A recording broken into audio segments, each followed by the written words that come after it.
One Kawan TV One. Kembali lagi kita bersama advokat PIK 2 dan advokat kasus ijazah palsu ya, yang hari ini sedang menyeruak update terakhir. Kemarin Pak Jokowi bersama keluarga menyerahkan ijazahnya konon asli di Mabes Polri, dan kita tidak tahu ya kapan hasil lab forensiknya keluar. Namun demikian, kita ingin tanggapan dari Bang Ahmad Kozinudin terkait pelaporan kemarin dan apa langkah hukum yang akan ditempuh setelah hasil itu keluar, Bang Ahmad Kozinudin. Silakan. Ya, bismillahirrahmanirrahim. Assalamualaikum warahmatullahi wabarakatuh. Waalaikumsalam. Jadi yang perlu kami update bahwa klien kami 4 orang, ada Roy Suryo, Rismon Hasyiholan Sianipar, Rizal Fadilah dan Dr. Tifa. Sebelumnya kan yang sudah dipanggil Rizal Fadilah di 8 Mei yang lalu, hari Kamis. Namun karena ada kecelakaan belum sempat memenuhi panggilan begitu. Oke. Sementara yang lainnya belum ada panggilan begitu. Lalu kemarin klien kami sudah dapat panggilan, ada panggilan kedua untuk Rizal Fadilah itu hari Rabu tanggal 14 di Polda Metro Jaya. Kemudian ada panggilan pertama untuk Dr. Tifauzia Tiasuma dan juga Dr. Roy Suryo di hari Kamisnya. Ya. Hari Kamis berarti tanggal 15 Mei begitu. Untuk Rismon Dr. Hasyiholan Rismon Sianipar belum ada informasi panggilan. Kita sifatnya menunggu karena kita kan bukan pihak pelapor. Informasinya klien kami ini juga terlapor di Polda Metro Jaya. Yang sebenarnya kami antisipasi itu kan sejak ada laporan terhadap klien kami itu di Polres Jakarta Pusat, Jakarta Selatan, dan Polda Metro Jaya sebelum Jokowi ya membuat laporan langsung. Yang pertama di Jakarta Pusat itu klien kami dilaporkan oleh Pemuda Patriot Nusantara, kemudian yang kedua dilaporkan oleh Pradi Bersatu begitu. Yang jelas begini ya, kita melihat memang ada yang janggal, bahkan kami melihat ini ada skenario besar untuk melakukan 2 tindakan sekaligus. Pertama, tindakan penyelamatan ijazah Jokowi. Sekaligus yang kedua, tindakan kriminalisasi terhadap klien kami. Penyelamatan ijazah Jokowi itu di mana kita baca, yakni dengan sigapnya Barreskrim Mabes Polri menindaklanjuti dumas atau pengaduan masyarakat dengan panggilan ke sejumlah pihak untuk diambil keterangan dalam rangka mempertajam pendalaman laporan informasi. Yang itu terjadi ketika sudah ada laporan Saudara Joko Widodo di Polda Metro Jaya. Sebelumnya kan aduan itu diabaikan ya. 6 bulan lah kira-kira karena aduan masyarakat yang berkaitan dengan dugaan ijazah palsu Jokowi ke Barreskrim itu kan masuk di Desember 2024 yang lalu. Jadi kami membaca skenario begini, dan kemarin kan Brigjen Pol Johandani Rahajopuro selaku Direktur Tindak Pidana Umum Barreskrim itu kan tiba-tiba kepada publik menyatakan sudah memanggil sejumlah pihak, bahkan melakukan penelusuran ke sejumlah sekolah Jokowi di Sulu begitu. Dan update dari Mabes Polri dikatakan sudah 90% penyelidikan. Oke, artinya tinggal 10% lagi. Dan ujung daripada 10% itu tinggal diproses tes laboratorium forensik di Puslap 4 Mabes Polri begitu. Nah, kami khawatir bahwa ini sebenarnya bukan tindak lanjut dalam rangka melakukan tindakan penyidikan begitu. Assalamualaikum. Tapi merupakan bagian dari upaya penyelamatan ijazah palsu Jokowi dengan modus operandi seolah-olah menindaklanjuti dumas, seolah-olah melakukan proses terhadap sejumlah pihak untuk diambil keterangan. Ujungnya adalah tes laboratorium forensik terhadap ijazah. Dan nanti hasilnya akan dikatakan identik, asli, tidak ada masalah dalam ijazah itu. Berarti ini kan langkah untuk menyelamatkan Jokowi. Sehingga seolah-olah selama ini yang mengkritisi ijazah palsu itu sebagai suatu fitnah dan pencemaran. Hasil tes ini nanti akan diperkuat untuk melakukan proses di Polda Metro Jaya, sehingga laporan saudara Jokowi seolah-olah memiliki legal standing atau posisi dasar hukum karena dia merasa difitnah, merasa dicemar, ijazahnya itu asli. Apa bukti ijazahnya asli? Sudah dites di Mabes Polri, sehingga prosesnya ke klien kami dampaknya. Jadi ada dua targetnya, satu melindungi Jokowi dengan modus operandi tes ijazah yang ujungnya adalah identik, yang kedua mengkriminalisasi klien kami dengan hasil tes itu juga yang menunjukkan bahwa oh ini ijazah nggak ada masalah, berarti kalian fitnah, kalian melakukan pencemaran. Skenario besarnya begitu yang saya baca. Begitu. Oke, ini kan ujung tombaknya adalah tes lab di Mabes Polri kan, yang kemudian nanti akan dijadikan satu-satunya hasil keaslian itu, keaslian ijazah itu. Tapi kan kita tahu sendiri Bang Ahmad Hosinuddin, sudah banyak kasus yang terjadi di negeri ini yang sebenarnya masih simpang siur soal kebenarannya. Bahkan di kasusnya misalnya contohnya KM50, kasus Vina, kemudian yang waktu itu yang terakhir itu yang orang Kristen itu, dan itu kan akhirnya berujung pada keterangan dari Mabes Polri pada akhirnya tidak sesuai dengan fakta yang terjadi. Nah, apakah kalau seperti skenario yang Bang Ahmad Hosinuddin tadi ceritakan dan skenario itu terus berjalan, apa yang upaya yang akan dilakukan oleh Bang Ahmad Hosinuddin dan kawan-kawan? Sejak sekarang kami mempersoalkan proses itu. Pertama kami persoalkan, kenapa kok ujuk-ujuk tiba-tiba laporan Dumas di Barreskrim ditindaklanjuti setelah ada laporan saudara Joko Widodo. Sebelumnya kan nggak pernah disenggol-senggol itu barang. Betul.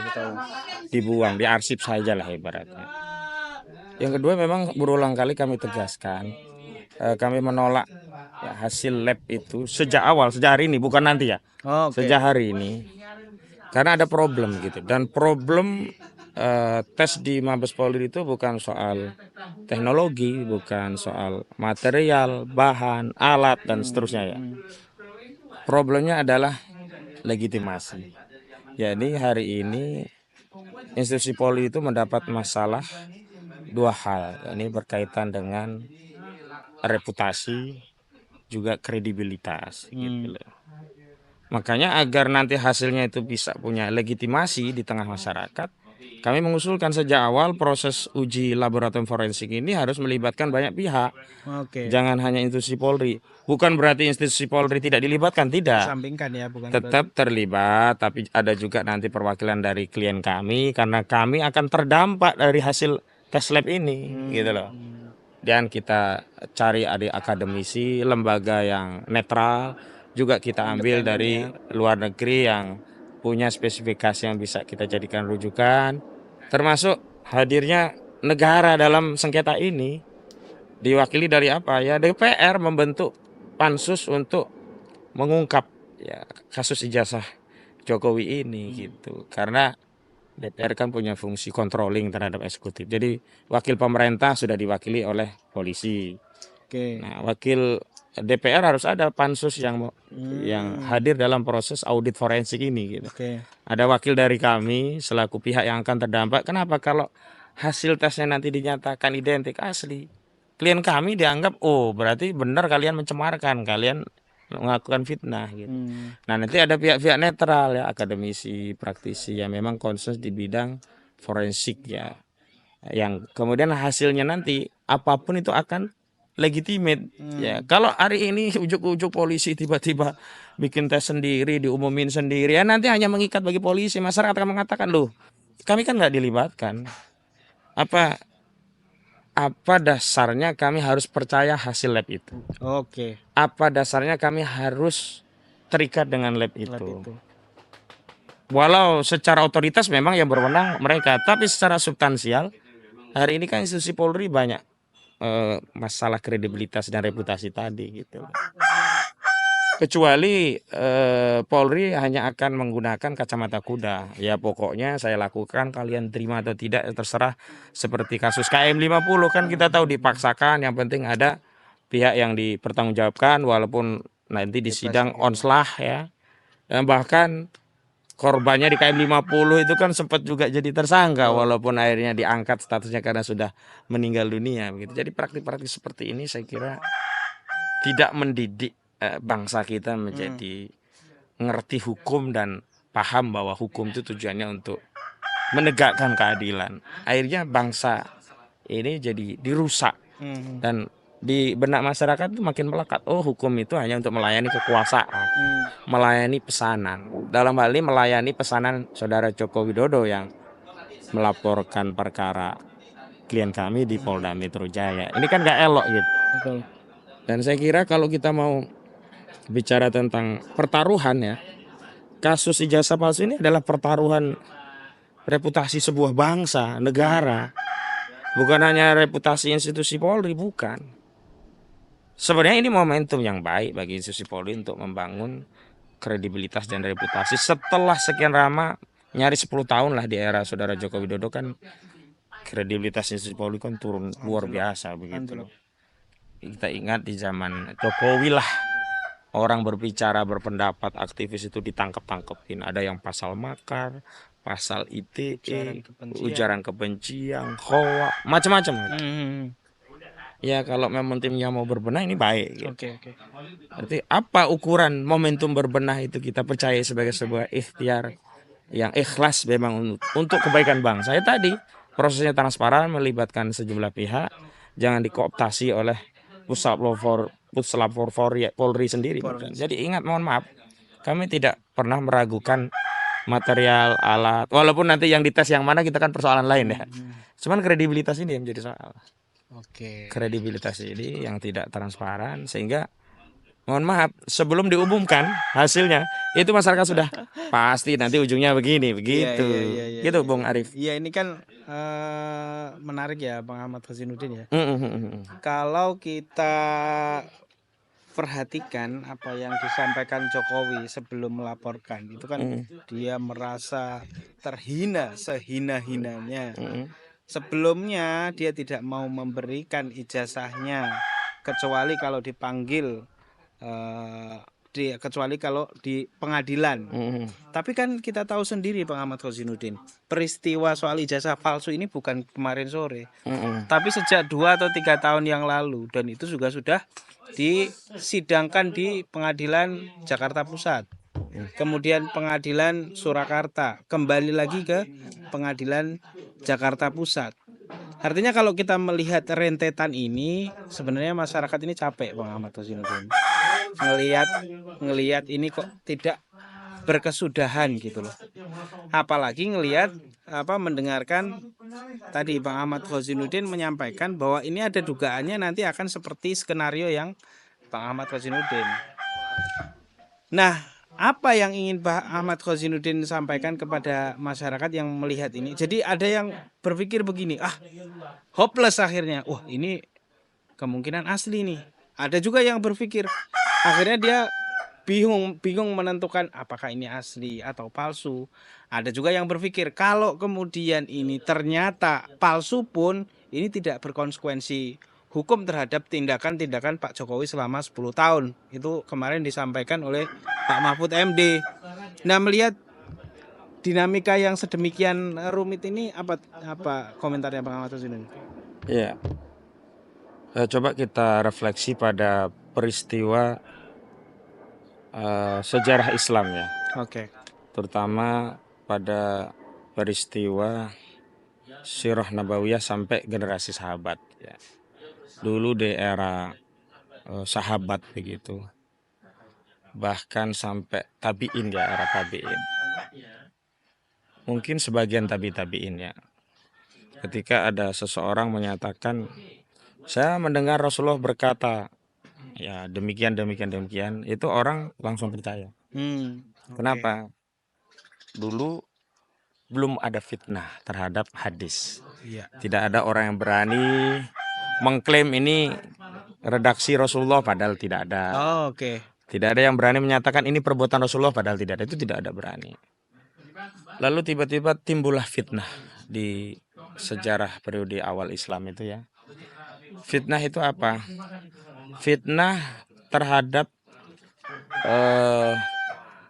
klaim sebuah amal atau kaul perbuatan atau kata-kata itu dinisbatkan kepada Rasulullah, padahal itu bukan perkataan atau perbuatan Rasulullah, hanya semata-mata untuk mendukung pendapat madhabnya, baik madhab fikih maupun madhab politik. Ya nanti mazhab tertentu keluarkan hadis-hadis yang seolah-olah membenarkan pandangan dari madhabnya. Ya, kelompok politik tertentu mengeluarkan madhab-madhab seolah kekuasaan itu yang punya hak dia. Ini keliru kalau nggak dikasih ke dia. Gitu. Lalu saat itu timbullah para ahli hadis, muhaddisin, ahlus sunnah yang berusaha membersihkan perkataan dan perbuatan Rasulullah dari perkataan dan perbuatan yang di luar Rasulullah SAW. Ya. Maka bangkitlah ulama-ulama hadis itu seperti Imam Bukhari, Imam Muslim, dan seterusnya. Maka mereka mulai membuat mekanisme untuk memverifikasi sebuah hadis. Atau kita kenal dengan mustalahul hadis, ya, ilmu hadis itu. Setidaknya hadis itu diterimakan dari sisi orangnya itu dua syarat ya. Dia pertama harus adil, yang kedua harus dobit. Jadi harus hafal, ngerti apa yang dia riwayatkan. Kalau dia pelupa, nggak ngerti, ya di mana dia mau menyampaikan hadis, dia sendiri nggak hafal, ngomong sebentar aja telatelo gitu. Apalagi orang yang nggak adil, tukang bohong, 11.000 triliun, SMK. Nah itu nggak bisa untuk meriwayatkan hadis kayak gitu. Itu orangnya sudah tertolak. Kemudian dari sisi sambung, dari setiap tobakoh atau era ya, ada era Rasulullah, sahabat, tabiin sampai pentahris atau yang mengeluarkan hadis itu harus nyambung semua, nggak boleh putus. Kalau putus di salah satu berarti itu munqati, berarti juga nggak diterima. Nah kemudian Imam Bukhari lah yang pertama membuat kriteria bagaimana mensahihkan dan mendoifkan hadis. Oh ini benar dari Rasulullah, kalau ini enggak, kenapa? Oh ada faktor-faktor gitu. Sama juga ijazah ini ya. Sebelum ada kasus Jokowi, sebelum ada periode 11.000 triliun, SMK, sebelum ada tidak akan impor, tidak akan ekonomi naik. Ilmu ekonomi. Itu orang itu kalau dia mengaku saya alumni Gajah Mada, saya alumni dari UI, saya alumni dari Muhammadiyah, itu nggak ada pertanyaan, udah dipercaya. Karena belum ada fitnah terkait ijazah, kira-kira begitu. Oke. Nah begitu kasus Jokowi ini fitnah ini. Setiap orang ditanyain.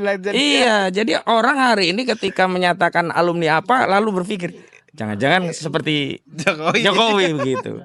Maka sikap kita pada persoalan ini harus meniru ahli hadis bagaimana memverifikasi tadi. Jadi keliru juga orang yang menyatakan saya percaya yakin jasa Jokowi asli. Ya, pernah lihat langsung? Enggak. Terus apa dasarnya? Kan dia udah jadi presiden. Padahal kemarin KPU mengkonfirmasi tidak pernah memverifikasi secara material, hanya formil. Dicek, ada ijazahnya, walaupun fotokopi, ada legalisirnya, tanya ke kampusnya. Bener, udah selesai kalau udah. Nggak ada penelusuran secara material, apakah benar-benar ini asli, di tes forensik, apakah ini benar-benar dulu sekolah, apakah ijazah atas nama Jokowi ini benar-benar Joko Widodo ini, atau ada Jokowi yang lain yang dipakai oleh Joko Widodo ini, nggak ada penelitian seperti itu. Sebaliknya, orang yang membenarkan ijazah palsu itu sementara malah punya sandaran. Misalkan analisanya Rizwan Asiolan Syanipa. Terus orang juga mengaitkan we walk the talk, not only talk the talk. Agak ragu deh kalau lulusan UGM seperti gitu. Lalu menyangsikan ya keabsahan itu gitu loh. Jadi kita terus kemudian harus apa? Ya harus mencoba mencari kaidah untuk membuktikan, memverifikasi seperti Imam Hadis memverifikasi agar benar ini dari Rasulullah, kalau sekarang ini benar ini lulusan UGM. Memang ada dua pendekatan. Pertama pendekatan otoritas, kedua pendekatan objek masalah. Pendekatan otoritas tinggal kita tanyakan ke UGM. Kalau UGM mengakui ya selesai sebenarnya. Cuma kan hari ini orang ragu lagi. Jangankan UGM loh, MK aja bisa dikerjai. Betul Bang. Bahkan negara aja bisa dikooptasi. Betul. Apalagi hanya UGM. Akhirnya pendekatan otoritas pun tidak mampu untuk menyelesaikan. Terbukti UGM berkali-kali menyatakan bahwa saudara Joko Widodo adalah benar mahasiswa UGM telah melakukan Tridharma Pendidikan dan data-datanya tercatat secara rapi di Fakultas Kedokteran. Fakultas Kehutanan. Artinya bagaimana? Memang pendekatan otoritas pun tidak bisa untuk menyelesaikan persoalan tadi. Karena apa? Ada persoalan tentang kredibilitas otoritas ya, dan banyaknya penyalahgunaan kewenangan otoritas. Jangankan otoritas UGM, otoritas negara aja sekarang disalahgunakan. Gitu. Kedua, pendekatan material. Jadi material ijazah itu juga material orang yang punya ijazah gitu. Kira-kira lulusan UGM itu apa yang seperti ini gitu. Nah itu orang banyak yang meragukan. Nah sekarang materi ijazahnya apa seperti ini, itu juga orang banyak meragukan. Misalkan terkait foto, kok fotonya bukan foto Jokowi. Kalau kacamata mungkin iya, tapi orang di dalam kacamata juga bukan Jokowi. Kan ada analisis wajah tentang Ella, kemudian analisis forensik digital dan yang lainnya itu. Makanya memang butuh kejujuran begitu. Begitu kejujuran kepada dua subjek ya. Pertama subjek yang memiliki ijazah itu sendiri, yakni Jokowi. Nah untuk yang pertama ini saya kira sudah sulit kita mendapatkan kejujuran. Ya kedua subjek yang terlibat dalam skandal jahat ini untuk membuka apa sebenarnya yang sebenarnya terjadi. Nah itu masih kita tunggu. Terakhir materinya itu sendiri. Nah kalau mau uji materi lagi-lagi jangan lewat forensiknya Puslapor, Mabes Polri. Kenapa? Kita ada persoalan di otoritas, kredibilitas dan reputasi otoritas Puslapor itu yang bermasalah. Jadi ini persoalan yang saya kira justru sisi lain mengedukasi kita gitu. Mengedukasi kita memang sisi yang lain. Masa kita bangsa sebesar ini yang lain sudah bicara tentang ke bulan, perang Ukraina, tarif 125%. Ini kita masih sibuk urusan ijazah gitu. Oke. Ini terakhir Bang Ahmad Khozinuddin. Ya. Saya coba kembali ke strategi analisa Bang Ahmad Khozinuddin jika tetap saja dilakukan, artinya kan nanti pada akhirnya akan sampai juga pada kalau seandainya ya itu seperti skenario awal yang Pak Ahmad Khozinuddin ceritakan ini, misalnya melalui lab forensik kemudian dijadikan dasar Polda untuk kemudian memanggil para terlapor yang dilaporkan oleh Jokowi, pada akhir kan akan masuk ke persidangan ya Bang Ahmad Khozinuddin, atau langsung ditangkap nanti, atau seperti apa?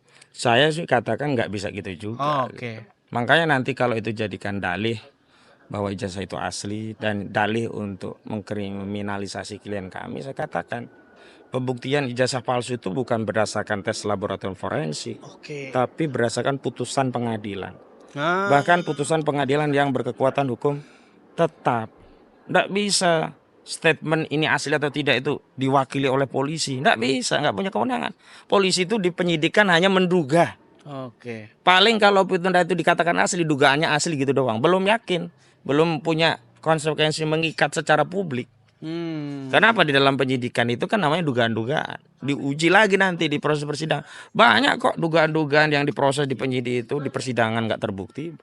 Apa buktinya? Ya banyak orang itu diputus bebas. Diputus bebas itu kan berarti nggak terbukti semua penyidikan dari polisi gitu loh. Makanya saya kira kita harus sabar nunggu putusan pengadilan.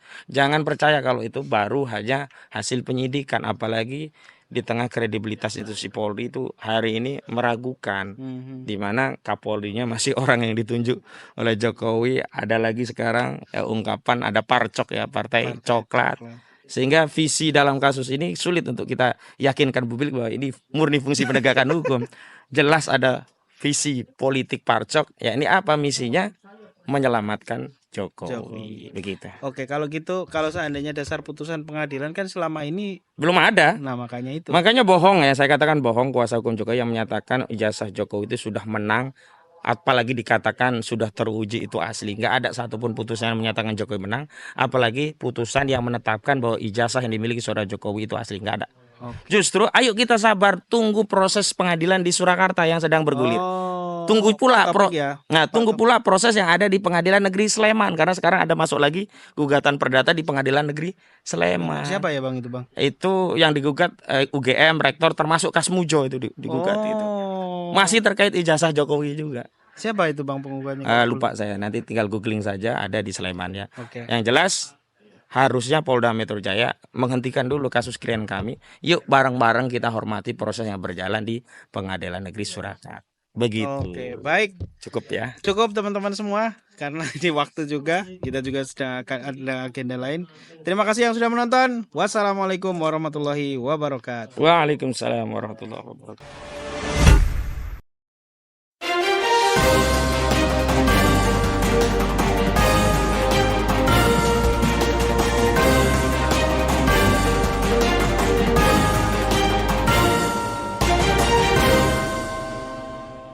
One Kawan TV 1.